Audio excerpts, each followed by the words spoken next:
8-2, nagbabalita ng tama, naglilingkod ng tama. Proud member of ALC Group of Companies. Latest, pinakabago at tama. DWIZ News Catch Up. News Catch Up.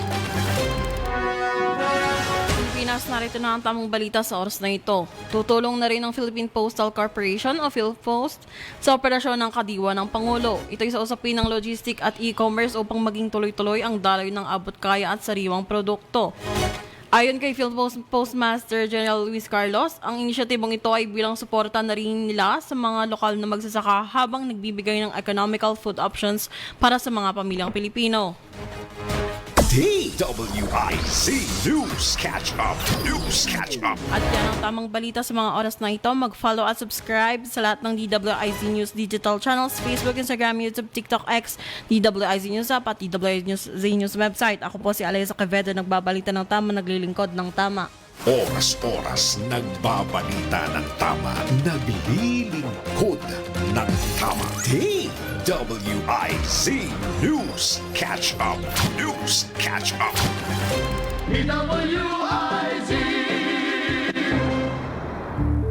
Ang lahat ng opinyon, pagtingin, pananaw o kuro-kuro ng mga bisita at panauhin o mga anchors o host sa programang ito ay sarili at tanging opinyon at pananaw ng mga nabanggit at hindi opinyon o pananaw ng Aliw Broadcasting Corporation, mga producers o mga namamahala ng Aliw Broadcasting o anumang organisasyon na affiliated sa network at kailanman ay hindi iniendorso ng Aliw Broadcasting Corporation ang mga nabanggit na opinyon at pananaw sa programa. Mula sa himpilang may todo lakas, DWIZ nagbabalita ng tama, naglilingkod ng tama. Narito ang tuloy-tuloy na balitaan at serbisyo publiko mula alas 8 hanggang alas 9 ng gabi tuwing Sabado. Ang programang mula sa kapulisan para sa mamamayan. Ang Pulis at your service.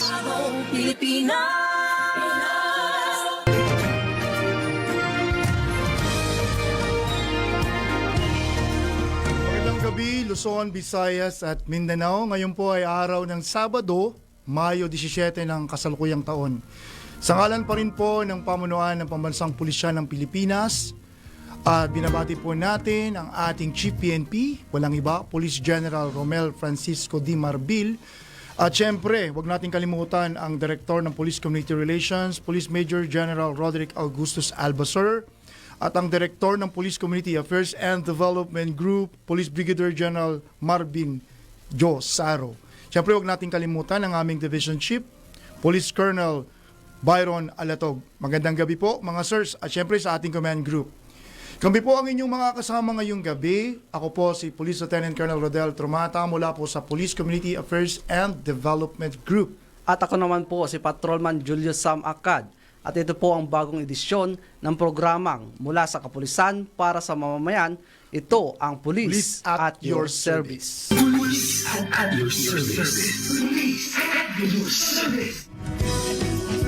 Magsasama-sama tayo muli sa isang oras na talakayan, balitaan, serbisyo publiko mula alas 8 dito pa rin sa himpilang may todong lakas. DWIZ, nagbabalita ng tama, naglilingkod ng tama. At tayo din po ay napapanood sa official Facebook page at YouTube channel ng DWIZ. Ganun din po sa official Facebook page ng Philippine National Police. Kasama din natin ang ating mga kaagapay sa technical and production staff ng himpilang DWIZ. Maraming salamat po. Walang iba, si Miss Eliza Joy Quevedo, Miss Jacqueline Santos, Mr. Jerm Barbon, Mr. Aldrin Cruz, at syempre po si Mr. Giljon Reyes. Sila po ang ating kasama ngayong gabi. Maraming salamat po. At para naman sa komento o serbisyo na maaari naming maibigay, tumawag lamang sa aming hotline na 8470-175055 o sa 7746-1090 o tumawag at mag-text sa 0908-136-6060 at maaari nyo rin kaming masubaybayan via live stream sa DWIZ. I-type lamang po ang www www.dwiz882.com. At mamaya, Julius, makakasama natin live ang isang panauhin mula po sa PNP Aviation Security Group. Walang iba, syempre, ang gwapong-gwapong si Police Lieutenant Colonel Cyrus Ogami Tovillo. Siya po ang Assistant Chief Quality Assurance and Doctrine Development ng Division. At syempre, huwag natin kalilimutan po, batiin din po natin ang ating mga mahal sa buhay, lalo-lalo po ang aking may bahay, si Miss Cha, magandang gabi sa iyo, at sa aking unika iha, si Sal, magandang gabi. At syempre po sa ating mga kababayan na patuloy pong sumusabaybay sa ating programa, ang himpilan ng DWIZ 882. Ayan, at samantala, dako muna tayo sa mga maiinit na balita. Bago po lahat, pasok muna tayo sa isang pag-asa update. Para bigyan ho tayo ng isang balita sa ating naranasang panahon sa mga oras na ito. Julius, malapit na yung El Nino o La Yes, Nina sir. ba? Tagulan na. Tagulan na. Kailangan na Tapos natin na ng El mga Nino, La kamote. Nina na. So, tinatawagan po natin, Mr. Obed Badrina, pasok. Go ahead, Mr. Obed. Kuya Obed. Ayan, habang inaantay po natin. Ano ba ang preparation natin kapag malapit ng tagulan? Mga tagulan tips, sir. Yung mga yan yung mga kailangan natin para Tagulan tips maiwasan. talagang hinahanda mo. Para maiwasan ng mga motorista yung pagkaka-aksidente. Ayun, siyempre, madulas ang kalsada. Ingat po. Lalo kung malabong mata mo, nagdadrive ka pa. Lalo po yung mga ating PUV, Public Utility Vehicle. Tama ka yan. At lalo na yung mga motorized... Gabet, ito pong mararanasan sa malaking bahagi ng ating bansa. Samantala po, dito sa ating heat index, naitala po natin yung pinakamataas na heat index ngayong araw dito sa May Dagupan City sa Pangasinan, umabot hanggang 45 degrees Celsius. Dahil po dyan, iwasan pa rin nating lumabas po bandang tanghali para makaiwas tayo sa mga epekto ng mataas na heat index gaya ng heat stroke. At wali bumin man tubig at sa hapon, magdala tayo ng payong dahil nga sa mas tumataas na yung mga chance ng mga pagkidlat pagkulog sa hapon hanggang sa gabi. At ito po ang lagay na ating panahon mula sa Pag-asa Weather Forecasting Center, Obet Badrina. Magandang gabi po. Maraming salamat, Bert. Thank you very much sa iyong balita. Samantala, dako muna tayo sa mainit na balita. PNP inilunsad ang 2025 Summer Sports at Recreational Program sa Camp Crame sa pangunguna ni PNP Chief Police General Romel Francisco Marbil. Opisyal nang inilunsad ng Philippine National Police ang 2025 PNP Summer Sports Training and Recreational Program kahapon, ika-4 ng Mayo ng taong kasalukuyan. Ang programa ay isinagawa sa ilalim ng temang ang koordinasyon ay pagkakaisa. Nakakatuon sa bagong Pilipinas ni Pangulong Ferdinand R. Marcos Jr. na nagsusulong ng matatag, nagkakaisa at inklusibong serbisyo publiko. Binigyang diin ni Police General Marbil ang kahalagahan ng taunang programa sa pagpapabuti ng kalusugan, pisikal na kakayahan at kabuuang kagalingan ng mga uniform and non-uniform personnel ng PNP, kasama ang kanilang mga pamilya. Kabilang sa mga aktibidad sa summer program ngayong taon, ang iba't ibang palakasan gaya ng basketball, volleyball, swimming, badminton at chess, martial arts tulad ng judo, arnis at taekwondo, at sining gaya ng pagtugtog ng instrumentong pangmusika at modernong sayaw. Layunin ng programa na isulong hindi lamang ang pisikal na lakas kundi pati na rin ang disiplina at malikhaing pagpapahayag. Ayon sa PNP, ang programang ito ay higit pa sa paligsahan. Ito ay daan upang mahubog ang pagkakaibigan, pagkakaisa at balansing ugnayan ng propesyon at personal na buhay. Isa itong patunay sa paniniwala ng organisasyon na ang tunay na lakas ng serbisyo publiko ay nagmumula sa loob. 3 individual arestado ng CIDG sa iligal na pag-refill ng LPG cylinders. Naaresto ang mga tauhan ng Criminal Investigation and Detection Group dahil sa umano'y illegal na pag-refill ng LPG cylinders sa isinagawang operasyon sa Barangay Longos, Kalumpit, Bulacan. Ang operasyon ay isinagawa ng Regional Special Operations Team ng CIDG Regional Field Unit 3 at CIDG Bulacan Provincial Field Unit. Katuwang ang mga kinatawan mula sa Price Gases Incorporated at Kalumpit Municipal Police Station. Ito ay alinsunod sa direktiba ni PNP Chief Police General Romel Francisco Marbil sa mga iligal at otorisadong gawain na may kaugnayan sa liquefied petroleum gas. Sa bisa ng search warrant para sa paglabag sa Republic Act 623 na may kaugnayan sa paggamit ng mga lalagyang may rehistradong marka o trademark, naaresto ang 3 individual na may empleyado ng Gas Flow LPG Distributor Corporation. Ayon sa investigasyon, ang mga suspect ay umano'y sangkot sa illegal na refilling ng price gas LPG cylinder nang walang pahintulot ng may-ari. Bukod pa rito, pinagturahan umano ng mga ito ang mga tangke upang matakpan ang original na marka ng price gas bago ito muling ibenta. Nakumpiska sa operasyon ang tinatayang 6.3 milyon na halaga ng ebidensya, kabilang ang mga filled at empty price gas cylinder, LPG filling machine, compressor, motor loading hose, timbangan, LPG storage tank, isang hose trunk at iba pang makagamitan sa refilling ng LPG. Nananawagan rin ang PNP sa publiko na makipagtulungan sa mga otoridad sa pamamagitan ng pag-ulat ng kahintulad ng mga ganitong illegal na aktibidad sa kanilang mga lokalidad. Kaso ng voyeurism bumaba ng 39% sa 2025. Sa unang 4 na buwan ng 2025, ayon sa Philippine National Police Anti-Cybercrime Group, PNP-ACG, mula Enero 1 hanggang Mayo 1, 86 na kaso lamang ang naitala kumpara noong 2024. Ayon kay PNP-ACG Acting Director Police Brigadier General Bernard Young, resulta ito ng kanilang awareness campaign sa pamamagitan ng mga seminar, social media at aktibong cyber patrolling. Sa unang 3 buwan ng taon, nagsagawa rin ng grupo ng 360 operation na nagresulta sa pagkaaresto ng 369 katao dahil sa iba't ibang cybercrime. Kabilang ang bentahan ng SIM cards, financial accounts at illegal na gamit tulad ng text blast machines. Nananawagan ng mga ACG sa publiko na manatiling mapagmatsyag at agad i-report ang kahinahinalang aktibidad online. Samantala, tanggap muna tayo ng balita mula sa ating PNP correspondents.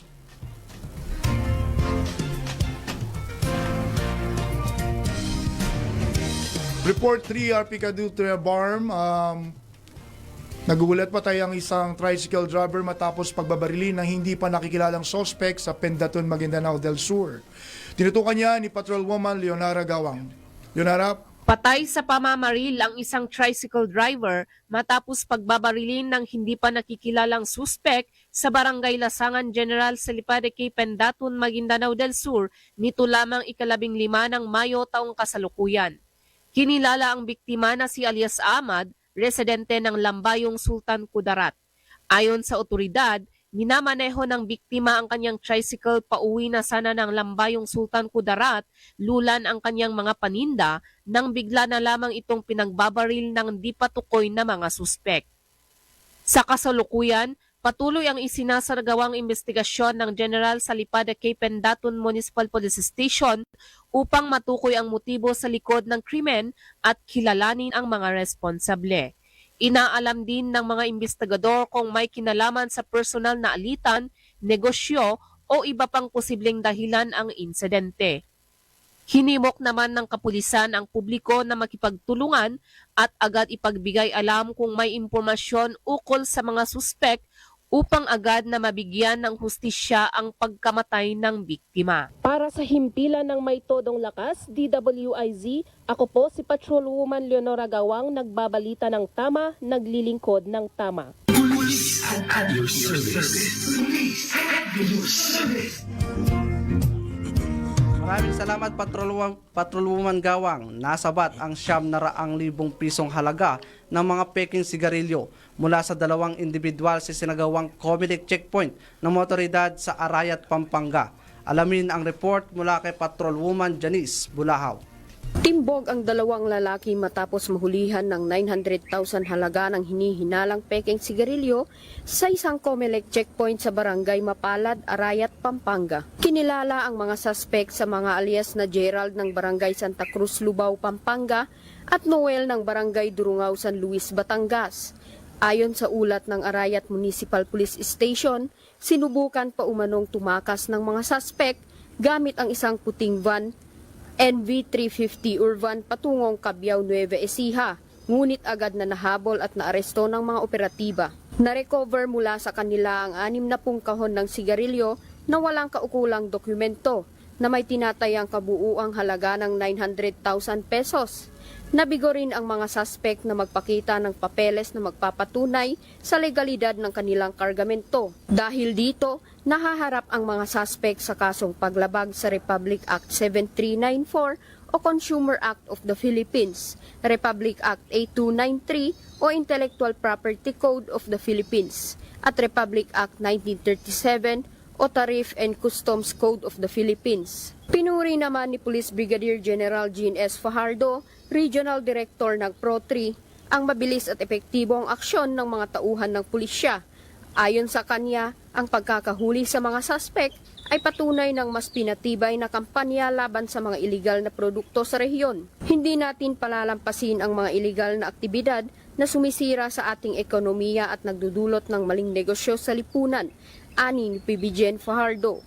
Dagdag pa niya, paiigtingin pa ng pulisya ang presensya sa mga lansangan at checkpoint, katuwang ang mamamayan para tuluyang masugpo ang ganitong krimen. Para sa himpilan ng may todong lakas, DWIZ, ako po si Pat Janice Bulahaw, nagbabalita ng tama, naglilingkod ng tama. Police at your service. Police at your service. Pinarangalan ng Police Regional Office 12 ang Regional Headquarters at Regional Support Units Contingents sa isinagawang Heroes Welcome na may kaugnayan sa pagpapanatili ng kaayusan at seguridad sa katatapos lamang ng national and local elections. Yan ang tinutukan ng balita ni Patrolwoman Jovelyn Dodoso.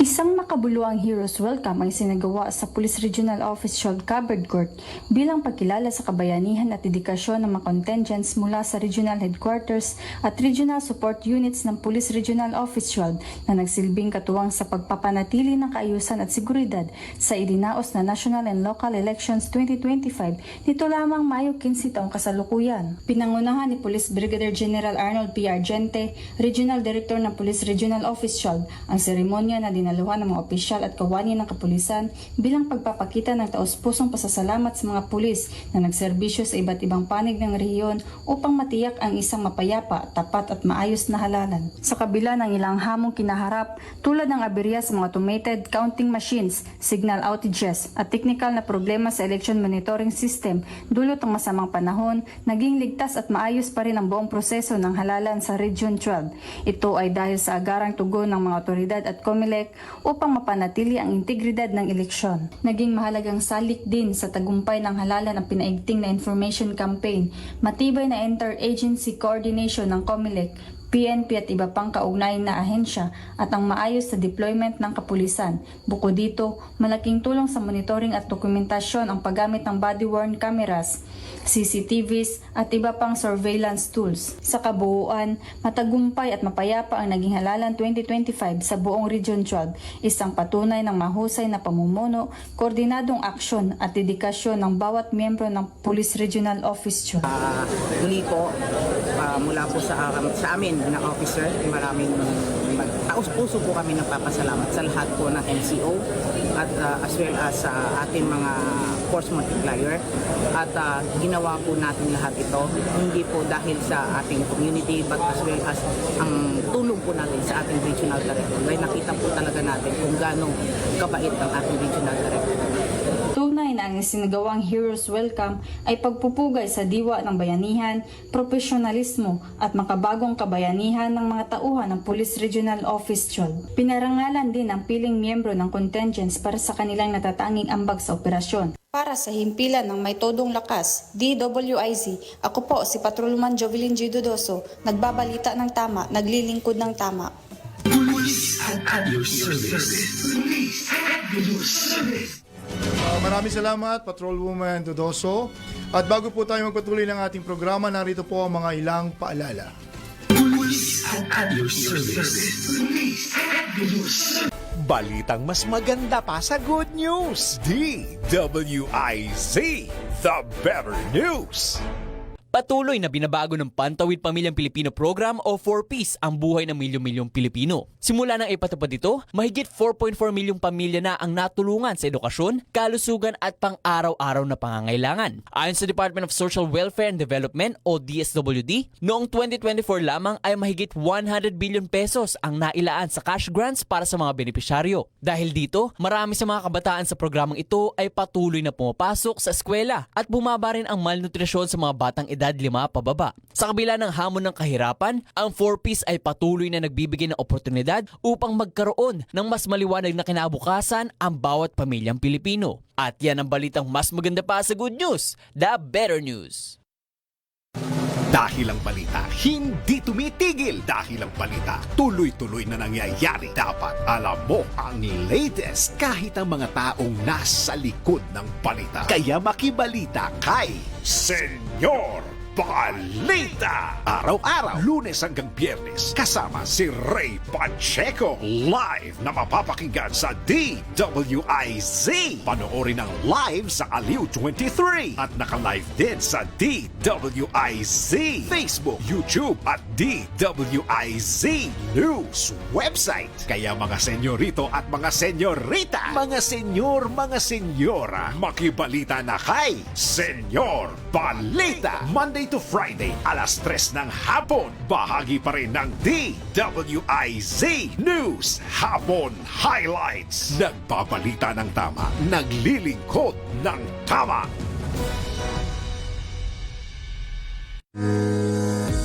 Bago maniwala sa mga claim-claim na yan, patunayan na yan sa Let's Prove It!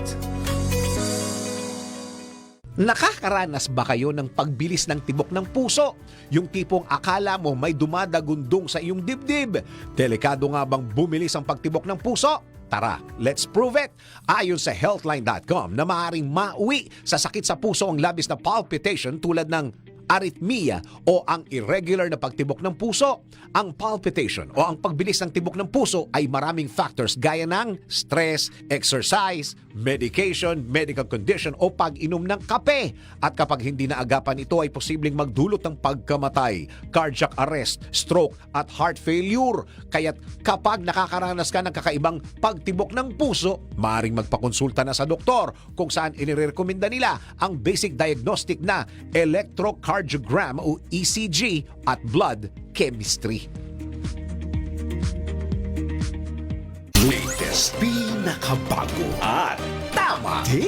DWIZ News Catch Up. News Catch Up. Pilipinas, narito na ang tamang balita sa oras na ito. Bumabalangkas na ang Department of Social Welfare and Development ng mas detalyado at malinaw na protocol sa usapin ng paghawak sa mga children in situations of armed conflict. Ito'y ayon kay DSWD Undersecretary Alan Tanhusay upang mapaigting ang kapasidad ng ahensya sa pagprotekta sa mga bata laban sa lahat ng uri ng pang-aabuso, karahasan, diskriminasyon at iba pang kondisyon na nagiging hadlang o balakid sa kanilang pag-unlad o paglaki. Patay sa Republic Act No. 11188 o Special Protection of Children in Situations of Armed Conflict Act of 2019, tinutukoy ang children in situations of armed conflict bilang mga bata na involved sa armed conflict, mga batang apektado nito at internally displaced children. DWIZ News Catch Up. News Catch Up. At yan ang tamang balita sa mga oras na ito. Mag-follow at subscribe sa lahat ng DWIZ News digital channels, Facebook, Instagram, YouTube, TikTok, X, DWIZ News App at DWIZ News website. Ako po si Alaysa Quevedo, nagbabalita ng tama, naglilingkod ng tama. Oras-oras nagbabalita ng tama, naglilingkod ng tama. DWIZ News Catch Up. News Catch Up. DWIZ Police at your service. Police at your service. Aviation security is a specialized function of the Philippine National Police and pursuant to Section 35, Paragraph B, Subpara 7 of the Republic Act 6975, the Aviation Security Group, in coordination with airport authorities, shall secure all the country's airports against offensive and terroristic acts that threaten civil aviation, exercise operational control and supervision over all agencies involved in airport security operation, and enforce all laws and regulations relative to air travel protection and safety. In adherence to the standards set forth by the International Civil Aviation Organization, the National Civil Aviation Security Program, Airport Security Programs, Aviation Security Operational Procedures, and AFSA Group Standard Operating Procedures. This group collaborates closely with the various agencies involved in airport security operations nationwide.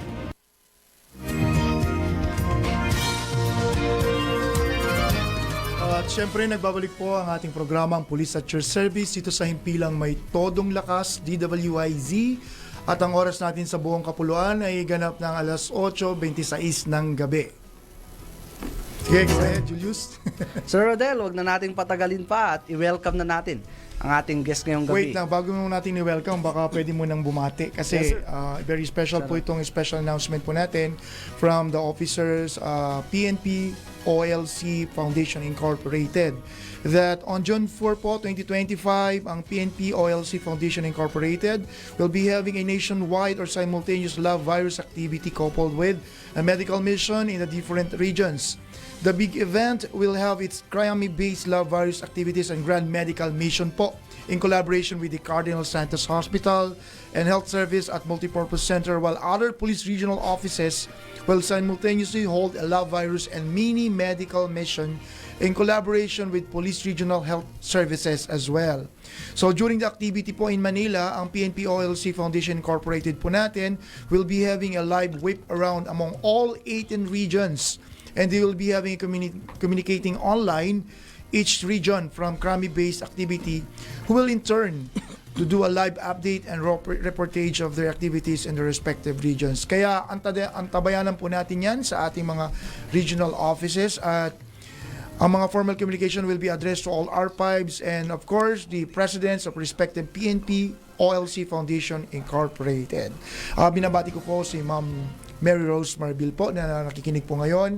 At the same time po ang ating presidente ng PNP OLC Foundation Incorporated, si Madam Lailani Alba Ma'am, at syempre po si Ma'am Mayet Chinayog at si Ma'am Cheryl Abisia po, ang very supportive po ng officers ng PNP OLC Foundation Incorporated. Ayan, tuloy na natin na Julius. Sino Yes, sir. ba ang ating matikas na bisita ngayong gabi? Yes, sir, bago nating tawagin si Sir, binabati ko muna sir yung mga nanonood ngayon online. Maraming salamat po sa inyong suporta, ma'am sir. At syempre, wag na natin patagalin pa at i-welcome na natin ang ating guest ngayong gabi. Walang iba kundi si Police Lieutenant Colonel Cyril Ogame Tovillo, Assistant Chief Quality Assurance and Doctrine Development ng PNP Aviation Security Group. Magandang gabi po sir at welcome po sa ating programang DWIZ. Bati po muna tayo sir sa mga ating mga tagapaganood. At syempre, huwag mo kalimutan, batigin mo rin ang members ng command group o pamunuan ng PNP Aviation Security Group. Go ahead, Cyril. Yes sir, magandang gabi po Sir Del, magandang gabi Julius, at sa lahat ng mga tagapagsubaybay ng DWIZ.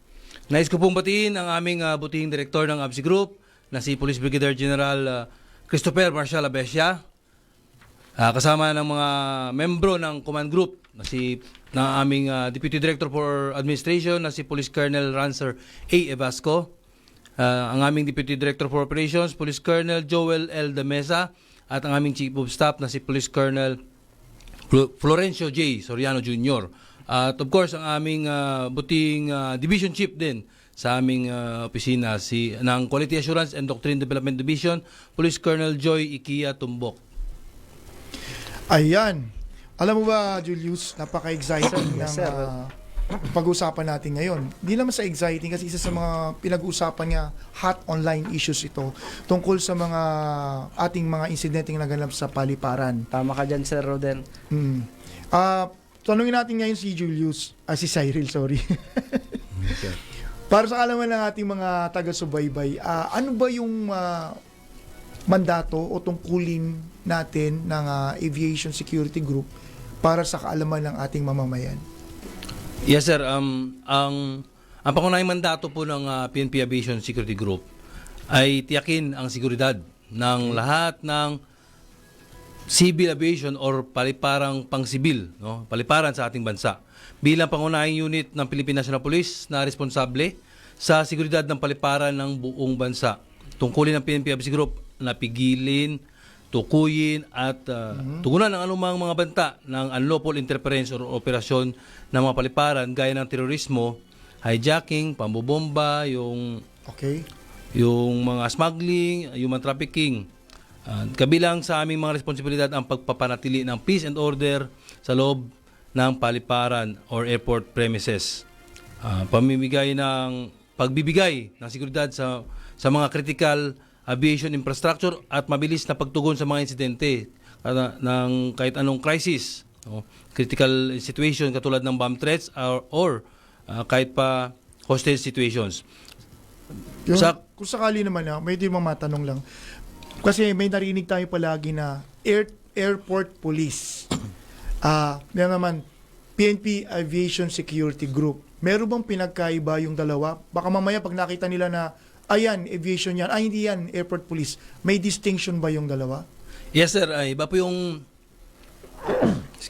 yung sa airport police po ay under po sila ng MIA or Manila International Airport Authority. Okay. Sila ba ay miyembro ng PNP organization or they are a separate members of the law enforcement agencies?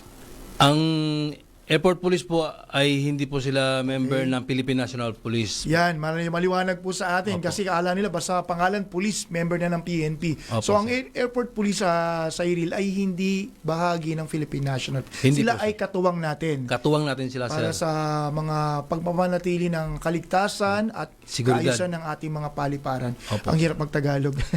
Pwede may Taglish. Okay, bukod dito, may insidente tayo na very controversial ngayon. Yung may isang OFW na tatay o ama na papalisan pa lang at yung isang sasakyan ay accidentally na lumampas dun sa Mollard. Ano ba yung naging bahagi o naging kontribusyon ninyo para mapanatag ang kalooban ng ating mananakay dyan sa mga paliparan natin, especially sa NAIA? Yes sir, yung naiulat na insidente na yun sir, yung PNP Aviation Group personnel natin ay isa sa mga naunang nag-responde doon upang i-secure yung area, i-contain, para mapanatili yung mga ebidensya. Pero ang pangunahing concern doon, yung priority doon kasi yung medical response. Medical response. Yes, opo sir. Ibig sabihin yung ating mga members ng PNP Aviation Security Group, they are also trained Yes, para sir. magbigay ng first aid. First aid lang po sir. Yes sir. And the same time, siyempre trabaho natin yan kasama sa ating mga tungkulin yan bilang member ng kapulisan na kapag may isang insidente, kailangang i-contain mo yung area. Kasi hindi nakakatulong yun, di ba? Na Yes, sir. crowded yung place at hindi mo na alam kung paano mo ma-manage yung situation. So ano yung kwento mo kung paano ang naging malaking bagay na ginampanan ng ating kapulisan doon sa isang insidente na yun? Opo sir, yung isang bagay na ginampanan nila doon is yung hindi nila pinapasok yung mga ibang tao na yung mga kababayan natin na gustong makiusyoso, baka makasira pa sila sa ebidensya, yung gustong kumuha ng video na gustong makauna kagad sa social media. Kaya unang-una ang kailangan doon is yung medical response na kailangan na malapatan kagad yung mga biktima. Yung mga... Bukod ba dun sa bata, meron pa bang ibang nasugatan o naging biktima nung aksidente? Opo sir, meron pang biktima doon na nasa tabi ng ng building. Kasi nung ako'y sumasakay dyan sa NAIA, nakita ko yan yung mga sasakyan. Yep. Kaya yung mga kababayan natin talaga, hindi natin alam yung tinatawag nating aksidente, di ba Julius? Sir, tama kayo dyan, sir. Crowded place yun Yun yung terminal kung saan bumababa, nagpapaalam, at yun yung mga bystanders o baga waiting area or departure area. So kung yung mga sasakyan doon ay hindi nag-iingat, sigurado tayo meron na tayong mga inilaan na mga measures para ma-prevent o maiwasan na maulit na ang ganung mga insidente. Ngayon bukod dun sa mga biktima, ano naman ang naging role ng PNP doon sa suspect na allegedly na may pagkakamali o pagkukulang kung bakit nangyari yung insidente? Yun po sir, ang PNP Absi Group natin ay nanguna sa pag-conduct ng investigation at sa upang alamin kung ano ang naging rason kung bakit nangyari yung ganong klaseng insidente. Yung ano ba, yung suspect ba natin automatically ay idinala sa himpilan ng stasyon na malapit doon? Or ano ba ang naging proseso nyo sa mga ganong klaseng Opo sir, pag ganon ang isang suspect ay dinadala namin sa ating pinakamalapit na police station. Okay. In that case, yung NAIA police station sa ating Terminal 1 sir. Upang kandakan ng investigasyon. Magkanda-kagad ng investigation. Okay. Bukod pa doon, marami akong gustong itanong, Julius. Yes, sir. Yung medyo controversial ngayon yung tinatawag nating tanimbala o laglagbala at saka yung isa pa yung punit passport. Merong bang bahagi o tungkulin ang ating miyembro ng kapulisan ng PNP Aviation Security Group para po mabigyan ng proteksyon o bigyan ng suporta ang ating mga airport police na dineploy doon ng MIA o para maiwasan ng mga ganong klaseng hindi inaasahang insidente? Opo sir, ang kadalasan kasi na nangyari yung nadidiscover yung bala nasa x-ray machine. O, di ba? Kwento natin. Pag bumaba kasi ho tayo mga kababayan sa airport, meron tayong service dyan o sumakay tayo ng taxi. Meron ba tayong dapat na bantayan doon pa lang? Kasi pagbaba mo pa lang sa airport, may sumasalubong na sa'yo, di ba? Mga porter, natutulungan kasi pag marami kang bagahe. Doon pa lang ba, meron ba dapat tayong bantayan o tips na kasi para mabigyan ng kapanatagan ng ating mga mananakay sa paliparan. Doon pa lang ba sa ganung pa lang na sitwasyon, meron ba kayong may bibigay na advice sa Iril sa mga kababayan natin? Opo sir, sa mga ating kababayan na gumagamit ng ating paliparan, lalo na yung mga pagbaba pa lang doon sa sumasakay terminal ng airport, pagbaba ng airport, huwag niyong alisin sa inyong paningin ang inyong mga bagahe. Okay. Kasi sa bagahe niyo po yan, kasi iniiwasan din natin yung mga tinatawag natin na unattended baggage, yung mga naiiwan na bagahe. Aside from naiiwasan natin yung unattended baggage, naiiwasan din natin yung mga ganong yung kumbaga allegedly na lalagyan ng bala kung anong pinagbabawal kasi pinagbabawal. Tutunog kasi yan pag yung bala tutunog din sa machine, at the same time makikita yung sa x-ray machine. Opo. Okay, pagpasok ko doon, di ba, ako kasi ilang beses ako sumasakay dyan sa paliparan sa airport, Julius, siyempre hindi natin maiwasan na kung saan tayo na-deploy o na-detail. Mabilisan ng galaw. At yun mga mapagsamantala doon pumapasok. Siguro kung ano ba ang nagiging role ng ating PNP Aviation Security Group, at the same time, ano naman ang suporta o koordinasyon natin sa mga airport police para maiwasan ng mga ganong insidente? Opo sir, yung PNP Absi Group natin ay nakadeploy. Nagkakandak sila ng patrolling or foot patrolling dyan sa terminal building. At the same time, meron din tayong nakatalaga dyan na nagmamasid or nandyan lang malapit sa nag-ooperate ng ating x-ray. Ibig sabihin sila, naka-civilian o naka-uniform? Naka-uniform po. Yes, naka-uniform sir. pa rin, okay. Okay, siguro may bibigyan natin ng kapanatagan ng ating mamamayan, lalo-lalo na po yung minsan yung mga OFW natin, papaalis pa lang ng bansa o mga turista natin, nagkakaroon ng problema. Isa sa yung binabantayan ng ating kapulisan, sa tulong din po ng ating airport police para hindi po natin masira ang imahe ng ating bansa sa international community. Yes, sir, karagdagang katanungan lang, Sir Cyril, no? May mga instances ba din sir na yung mga kababayan natin na na-scam online sa pagbubook ng mga kanilang ticket?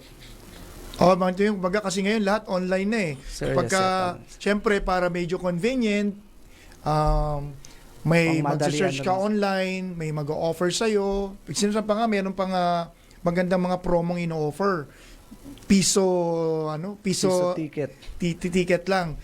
Sa mga ganong instances, sir, meron ba kayong mga nakatanggap ng reklamo na na-scam sila sa pagbili ng kanilang ticket through booking online? Yes, sir. So para sir, sa ating mga paliparan, wala po tayong natatanggap na na-scam through online booking kasi karamihan naman po ng online site. Online booking ito ng ticket. Ng ticket, opo, Oo. ng ticket. Okay. Yung mga online site naman po nila ay legit. Ang so far lang sir, meron tayong mga insidente lang na scam na yung mga identification nila ay hindi Okay. hindi Identification legal. ng Yung ID. pasahero. Opo, yung ID nila. Ay, ibig sabihin, pag pumunta sila doon sa area, hindi sila wala silang dala na government issued ID sir. Opo. kasi kailangan, ano ba mga IDs na kailangan pag sasakay kasi ako pag sumasakay ako before ako sumakay sa airport, pupunta sa paliparan, i-ready ko yung mga documents ko. Napaka-importante yung IDs. Ano ba yung mga IDs na pwedeng ipakita sa Opo, terminal? Sir. Yung mga government valid IDs lang po natin, sir, itong ating national ID, yung government or agency ID natin, yung driver's license, okay, at yung yung mga SSS. Yes, sir. Halimbawa, wala ako talagang ID. Pwede ba ako magdala ng ano bang mga dokumento ang pwede kong ipakita na ako talaga yung pasahero na may dala ng ticket? Pwede ba birth certificate or anything will prove that I am the legit passenger of that flight? Kailangan po talaga sir ng valid ID, government ID. Okay, valid ID po talaga ang kailangan. Mga kababayan, tandaan po natin lalo-lalo ngayon na gustong pumunta ng Boracay, Palawan, o kaya kung may medyo malaki-laking budget, pupunta ng abroad, pupunta sa lalo sikat na sikat ngayon. OFW natin mga na mga OFW na. Yung OFW sigurado naman may mga ID Passport, yan. sir. Ang akin lang yung mga ating mga kababayan na turista sa ibang lugar pupunta ng abroad, kailangan po talaga ng ID. Doon sa issue naman ng punit passport, ano ba yun? Meron bang doon sa pagpasok ng mga mananakay natin sa paliparan, pagpasok nila doon, ano yung role ng ating mga kapulisan doon? Observers lang ba tayo? Security lang tayo? Pero sa buong proseso ng pag-scan, pag-frisking ng mga passengers, ano ang role natin doon? Yes sir, dun about sa passport sir, more on visual lang tayo sir, inspection. Ang nag-i-inspect talaga ng passport diyan sir yung ibang ahensya, yung Bureau of Immigration. Yes.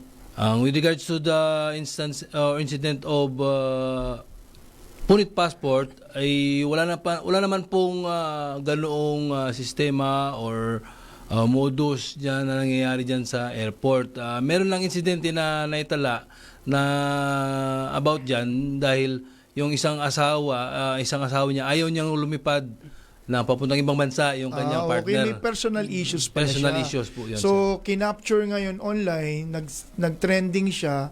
Isa ngayon sa usapin, sumasakay ngayon sa kontrobersiya. So, nililinaw na po natin, mga kababayan, meron daw palang personal issue about dun sa pagkapunit ng passport. So, wala ho tayong ganong klaseng mga scam. Wala pong ganong wala modus. naman po. Opo.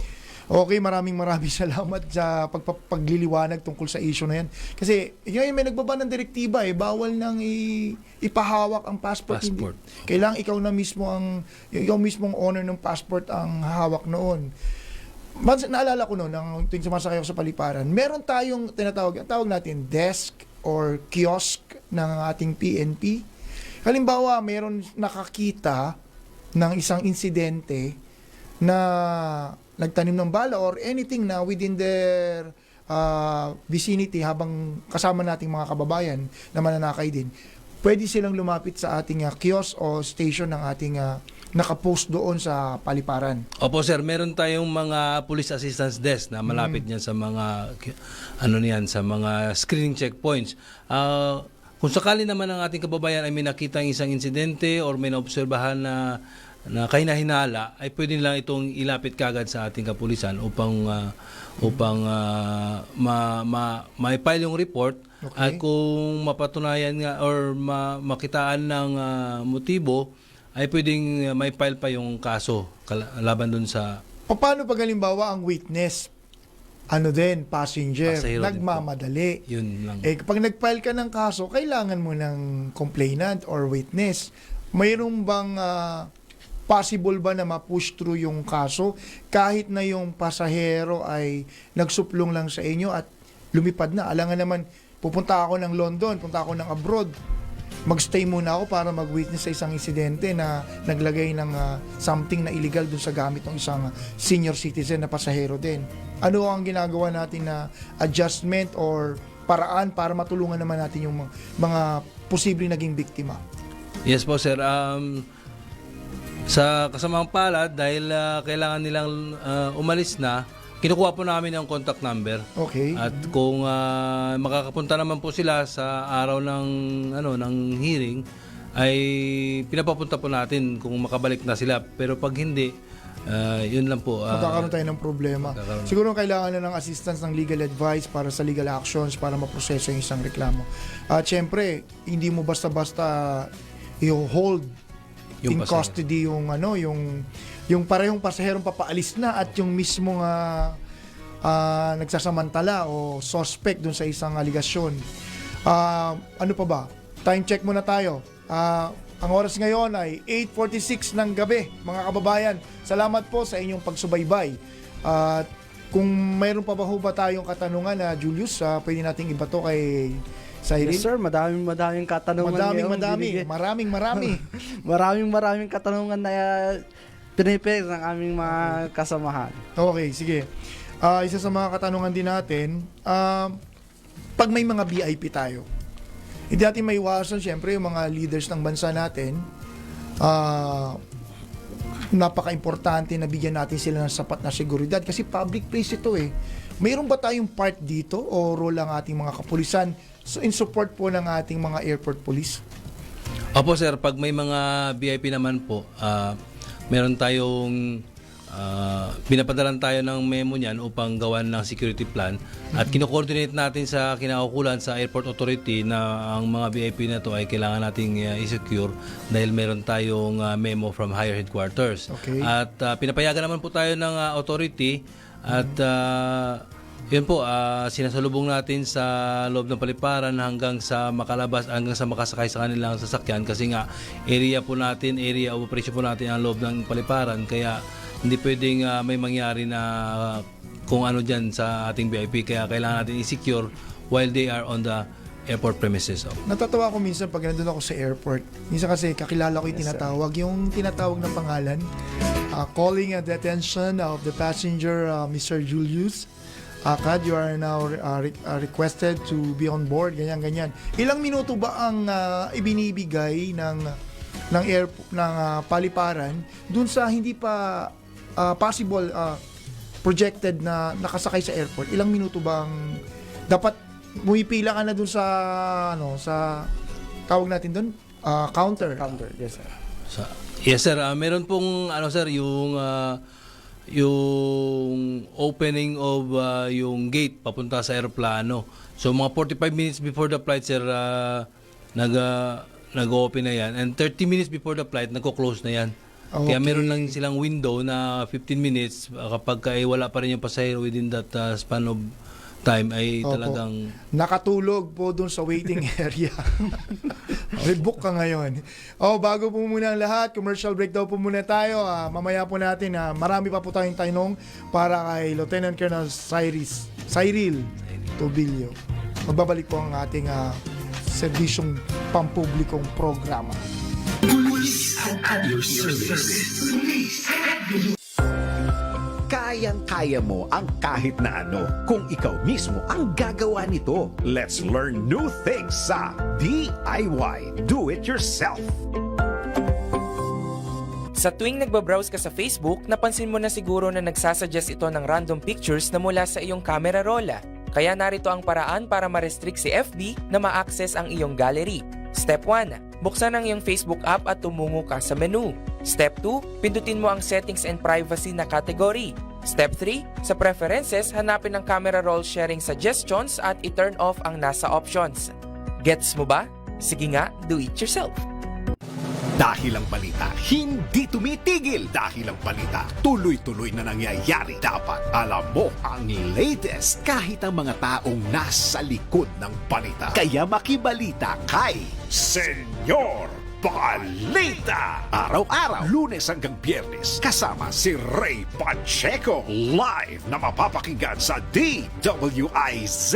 Panoorin ang live sa Aliw 23 at naka-live din sa DWIZ Facebook, YouTube at DWIZ News website. Kaya mga senyorito at mga senyorita, mga senyor, mga senyora, makibalita na kay Senyor Balita. Monday to Friday, alas 3 ng hapon. Bahagi pa rin ng DWIZ News Hapon Highlights. Nagbabalita ng tama, naglilingkod ng tama.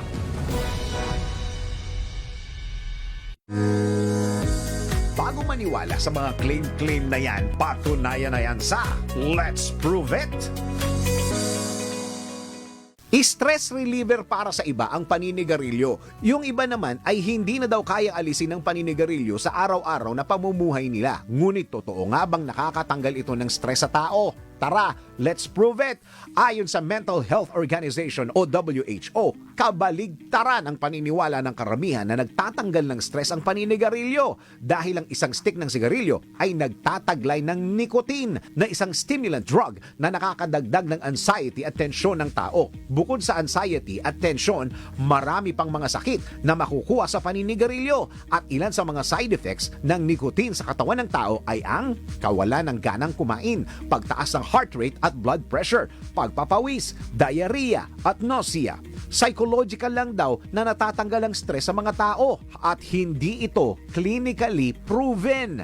Sa bawat hit-hit buga mo ng usok mula sa sigarilyo, siguradong mai-stress ka kapag naglabasan ng mga sakit na dulot ng pagyoyosi mo. Change your lifestyle, eat healthy, at ang pinakamabisang stress reliever ay ang pag-spend ng time sa family. Bago maniwala sa mga claim-claim na yan, patunayan na yan sa Let's Prove It! Police at your service. Police at your service. Nagbabalik po tayo sa programang Police at Your Service dito lamang po sa DWIZ 882 at siyempre diretso na natin. Kasama natin ulit si Sir Cyril. Sir, ito po yung katanungan ng ating mga kababayan, sir, nag-a-apply sa mga ating PNP, Aviation Security Group. Ano po ang komplikasyon o proseso ng aplikasyon para maging bahagi ng Aviation Security Group? Kailangan ba dyan, kailangan modely o mukhang artista, matangkad ka, gwapo ka, maganda ka? Ano ba yun? Parang pang-flight attendant ang standard natin? Hindi naman, sir. Ay, hindi naman. Given na ba yun? Given na, Unang-una dapat, sir, siyempre dapat Filipino citizen. May quota ba kayo? May quota ba ang aviation security? Sa ngayon, sir, wala po kaming quota. Pero nakikita yata natin sa PNP oras yan kung gusto natin may quota. Opo, sir. And pero hopefully this coming 2026 magkaroon na po kasi magkakaroon na po kami. 2026 pa. Opo, Wala pa ngayon 2025. Pero halimbawa police ka na, gusto mo mapalipat sa aviation security. Halimbawa si Akad kasi parang model to in person Baka pwede niyang ma-assign sa aviation security group. Opo, sir. Pwede naman. Pwede naman, sir. Ang kailangan lang is at least corporal.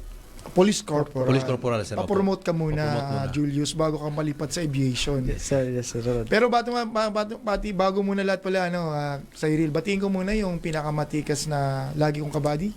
Si Police Lieutenant Lancer Briggs Linsangan, ang pinakamatikas writer yan.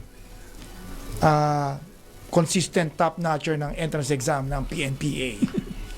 Okay, balik tayo kay Cyril. Yun nga sa qualification na taon-taon ba, nung previous recruitment nyo, ilan ang tinanggap ninyo na patrolman? Actually, sir, every year, sir, binibigyan kami ng 100 na quota. 100? Opo, sir. Yun ikakalat sa lahat ng paliparan sa buong Pilipinas. Ikakalat yan sa lahat ng paliparan. Ibig sabihin yung recruitment niyo per region, kasi doon din sila ma-assign, or they have to be assigned elsewhere. Kahit taga Cebu ka, or Visayas ka, kailan dito ka ba sa... May ganun ba kayong Opo, sir. sistema? Yung 100 din, sir, ikakalat yun sa lahat ng regional units natin sa... hindi doon sa kanilang recruitment area? Opo, sir. At Ikaw ba, taga saan ka pala? Ako, sir, from Iloilo ako, sir. From Iloilo, andito ko ngayon sa Metro Manila. Dito ako sa ngayon, sir. Ako taga NCR ako. Ikaw, taga saan ka ba? Taga Isabela ko, Sir. Oo, kitang-kita naman, di ba? Kitang-kita sa kulay. Kitang-kita sa ulan. Hindi naman, pati naman ako, may team din ako. Okay, Cyril, panghuling mensahe para sa ating, siyempre, para po sa mga tropa natin sa PNP Aviation Security Group, at the same time, para din sa ating mga kababayan na lagi pong bahagi ng mga mamamayan nating mananakay diyan sa mga paliparan. Any parting message? Yes, sir. Sa mga lahat ng mga mananakay ng paliparan, gumagamit ng paliparan, siguraduhin po natin na tayo ang naging pake ng ating bagahe bago tayo pumasok ng airport para hindi tayo maabala sa ating flight, at siguraduhin natin na at least 2 hours before the flight nasa airport na tayo para hindi tayo. Ina-advise nyo ba na kailangan may kasama yung kumbaga may chaperon, may maghatid man lang? Hindi naman kailangan na may maghatid, sir. O para mabantayan yung bagahe niya kasi daming iniisip. Ano pa? Kailangan katabi niya lang, sir, para hindi mawala sa kanyang paningin. Huwag yung excess baggage. Mas mahal pa yung baggage kaysa ba doon sa pamasahe mo. Opo, sir. Okay. Ano naman ang mensahe natin sa mga tropa natin na matitikas dyan sa Aviation Security Group at sa lahat ng mga polis natin? Isama na natin ang mga airport police sa mga paliparan dito sa ating bansa. Sa lahat ng ating mga tropang PNP ABSI Group at sa lahat ng mga ahensya na involved sa aviation security operations na nagpapanatili ng peace and order sa ating paliparan, patuloy lang natin na paigtingin ang ating serbisyo upang masigurado na safe, secure ang travel ng lahat ng mga pasahero na gumagamit ng paliparan sa ating bansa. Ayun, ang dami mga chat messages dito sa ating live chat. Sabi niya, dapat ba talaga pogi daw at magaganda ang mga member? Dapat daw pogi at maganda ba dapat yung mga aviation security group? Sadya lang talagang gifted ng magagandang itsura siguro ng mga Pilipino. Lalo kapag naka-uniforme na, di ba? We represent the image of the entire Philippine National Police, of course. Kasi yan ang show window natin that's the only place na ating we welcome our visitors and our tourists abroad. Okay. Meron pa ho tayong ilang minuto. Gusto ko rin pong pasalamatan, by the way, thank you very much, Police Lieutenant Cyril Ogami Tubilio, the Assistant Chief, Quality Assurance and Doctrine Development Division, sa iyong papaunlak sa pagbisita dito sa ating himpilan, sa ating police at your service. Gusto rin po nating pasalamatan ang ating mga kababayan, at syempre, ang ating mga RPCADU personnel, 24/7 po, nakabantay po para suportahan po ang ating social media engagement. Bantayan po yung mga fake news na yan na kumakalat para maunahan po natin ang mga factual information na sumisira po sa imahe ng not only the Philippine National Police but also sa imahe po ng ating bansa sa international communities. Saludo po tayo sa ating mga RPCADU personnel, 24/7 available. At syempre, ang section ng social media section ng ICDD na lagi rin siguro wala nang oras para magpahinga, puro gawa ng ABP sa lahat ng regions, ay ng lahat ng mga directorates natin at sa ating mga command group para sa mga command activities namin sa Campo Crame. Yan po ang best of the best IT social media maker ng Philippine National Police. Okay po, sa mga tagapakinig po natin, maraming salamat po sa inyong pagsubaybay, at hanggang sa susunod na Sabado, magkita-kita tayong muli. Alas 8 hanggang alas 9 ng gabi, dito pa rin sa himpilang may todong lakas. DWIC. Nagbabalita ng tama, naglilingkod ng tama. Ako po muli ang inyong nakasama ngayong gabi, Police Lieutenant Colonel Rodel Goroba Trumata. Bilanggit ko na po ang middle name ko, baka magalit po aking nanay. At ako naman po si Patrolman Julius Sam Acad. Nag-iiwan sa inyo lahat ng isang magandang gabi. At ito po ang programang mula sa kapulisan para sa mamamayan. Ito ang Police at your service. At sa bagong Pilipinas, ang gusto ng pulis, ligtas ka.